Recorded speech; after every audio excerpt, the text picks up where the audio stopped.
There are over 1.3 billion people in China, 22 million alone in this magnificent city of Beijing, home to 26 Fortune Global 500 companies. Rebecca Nielsen, Business Development Manager for Hudson Recruitment, puts it, most expats view themselves as fortunate to be in China, as their home countries are in a worse economic state. China is still the best place to be during this global dream time, especially if you are paid in yuan. There are 144 million people traveling to China every year, 35 million for business reasons, and they all need a product to get around.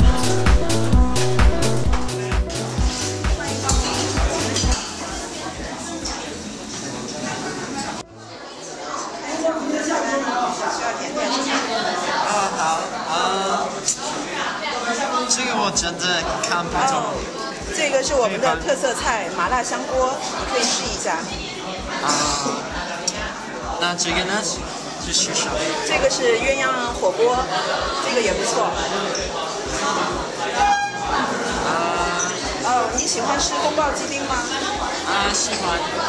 宫保鸡丁也可以试一下。好，我见了。就要这个是吗？要其他的了？没有。好的，待会儿给您上菜。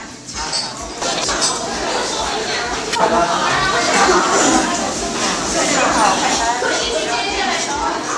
好，我自己看一看。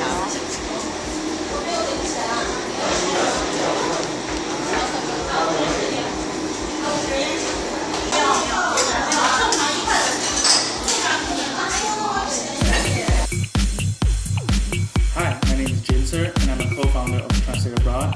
Most of the work on the user interface has been done, and I'll be walking you through it using the iPhone simulator.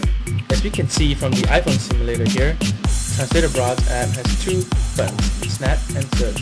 Search allows a user to look up nearby restaurant recommendations, and Snap allows a user to get translations of Chinese characters. Now this is the photo of Ryan's menu on his iPhone. We're going to look at the first item of the menu right over here, and then to expand the search box, we're going to click on the Translate button here.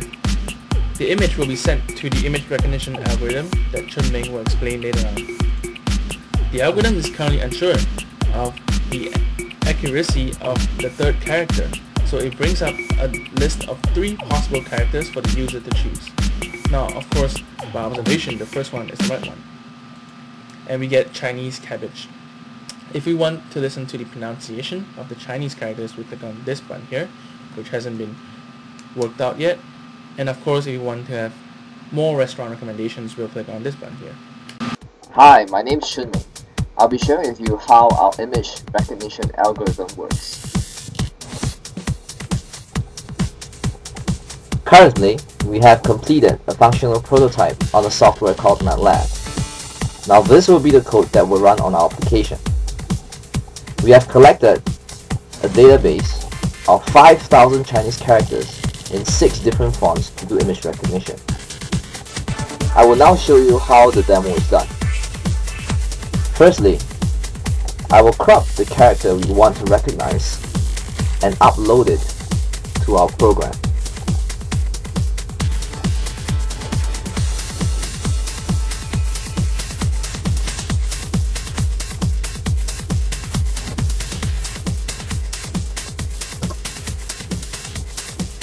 Let us name the image as CHAR.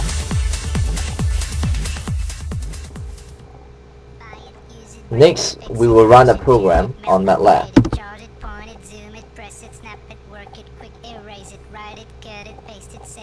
What you're seeing now is the graphical user interface of the results.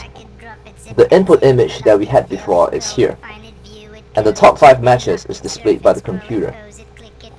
Now, by letting users pick the right character, our product is more robust, because recognizing Chinese characters on food menus may be challenging due to lighting and color conditions, as you can see from the food menu we used previously.